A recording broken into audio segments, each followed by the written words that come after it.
how to read the economic calendar. Now, in the previous video, we spoke about the details here, the impact, the actual, the deviation, the forecast or consensus, and also the previous. But what we're going to do now is dive a little bit deeper and find out what do these numbers mean and how do we understand the numbers. So what we want to do is we want to start from the previous number. And we're going to get into it a little bit later and show you exactly how it looks before a news event comes out. But for the sake of this video, I'm going to show you with the numbers already being out so you can understand it much better. So previous numbers. So let's go down here to the industrial output for the euro at 0,300. And notice that the number here is negative 1.6%. So the previous numbers simply means the numbers that came out either for the previous month of that news event or maybe even the previous year of that news event. And in some cases, even the previous week of that news event.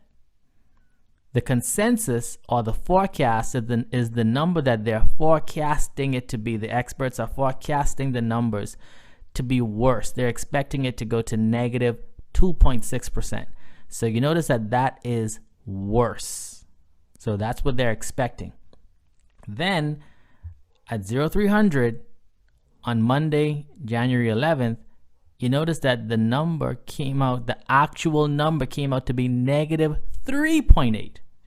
So the deviation from what they expected was 0.9. So I hope that makes sense. Let's move on just a little bit and look at another example. So let's just say we go down here to the Centix Investor Confidence number at 0,430. That was supposed to happen at Monday, January 11th. The previous number again, negative 2.7. Negative 2.7 was the number. The forecast is supposed to be 0.7, so they're expecting it to get better. Okay, so 0.7 is higher than negative 2.7. And then the actual number came out as 1.3, so it got much better. The deviation between the forecast and what actually came out is 0.34. And so the next thing that we have to pay attention to is the impact, because we're noticing that we have these numbers changing. So we have the numbers that was previous. They forecasted it to be one way, and then the actual number came out and we're like, okay, well, it's supposed to get better. But then when we go to the chart and we look at the euro, we notice that, the currency didn't really move. But it said that the number was supposed to get better. But when I look on the charts, it looks like everything is just happening as usual, business as usual. That's because the impact was low. You see, the impact is extremely important.